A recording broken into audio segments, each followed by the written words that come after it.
ابو هریره رضی الله تعالی عنه میگوید پیغمبر خدا من پاسبانی خرماهای صدقه کردن در صحن مسجد، خرما زیاد جمع شده بود.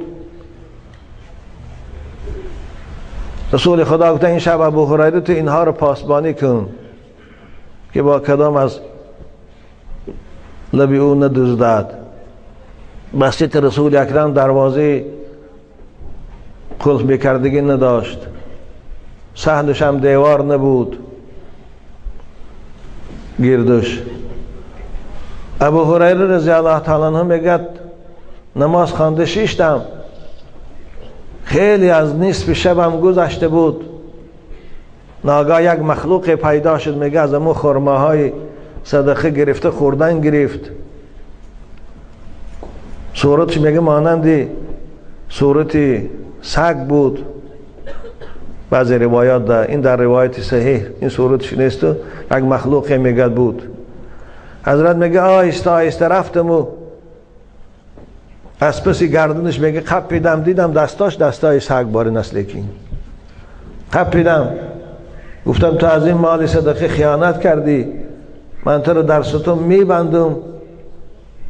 پیغمبر خدا که آمد چه جزای برای تو اعلان کند، که بسیار زاره کرد که ابو هریره من فقیر هستم، ایالدار هستم، کودکای زیاد دارم، گوشنه هستند، خدا خیرت یاد، من سرت فردا دیگه نمی بیام.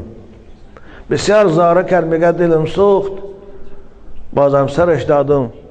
وقتی که نماز بامداد خواندیم همراه با رسول اکرم، پیش از آن که من سؤال حادثه شب به پیغمبر گویم، حضرت گفتند ما فعل اسیر کالبارحه.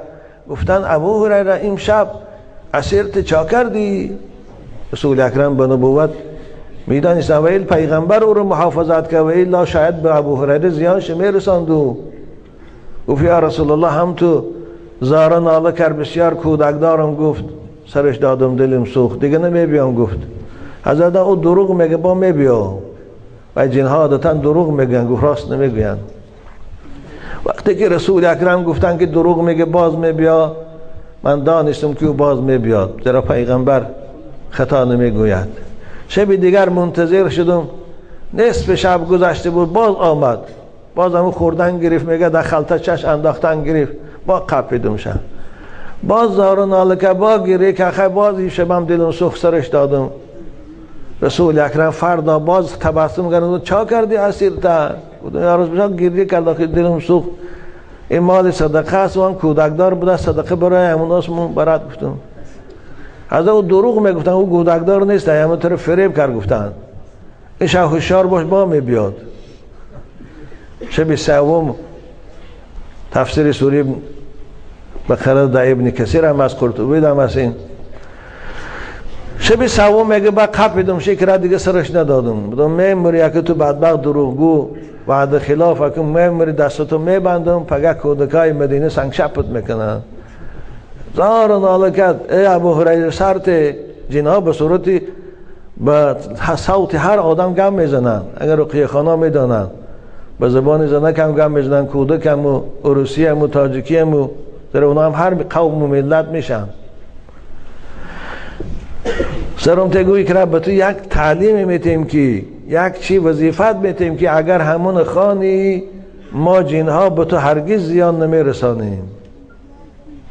حضرت ابو هریره میگن دروغ نمیگی؟ نه والله دروغ نمیگم. گوش سرم ته گفتم نه سرت نمیتیم، اول تگو تعلیم ته چی وظیفه است، بس سرت میتیم.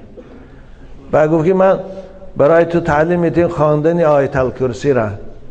هر شب تو در خانه آیت الکرسی خوان، در جای خواب بود ما جنها به تو زیان نمیرسانیم. در خانه ای که آیت الکرسی خوانده میشه ما در او سرایت نمیکنیم. بس سرش داد میشه. من میگه فردا رسول اکرم صلوات ربی و سلامه علیه که پرسان شد، حضرت گفتم که یا رسول الله هم تو گفت که من سرت من به تو یک وظیفه تعلیم میتیم که خواندن چیزی را برای تو تعلیم میتیم که دیگر ما جنها به او اگر خانه سرایت نمیکنیم. و حضرتان چی تعلیم داد؟ با ابو هریره میگه اما آیت الکرسی رو خواندم که همینه. حضرت اون جن ها که خیلی دروغگو هستند، لیکن در همین سخنش راست گفته است که در خانه که آیت الکرسی خوانده شود جن ها سرایت نمی کنند. خوب این سخن هم برای خاطر آن آوردم که اکثر شما بچه های خوش رو در جای تاقه میگرده، جنگل ها دسته، شبهای تاریک شاید در کوچه ها میمونه. همین سوره آیت الکرسی را مبارکه را همیشه خانه، وقتی خواب تانم خانه و خاربه انشاءالله خدا شما را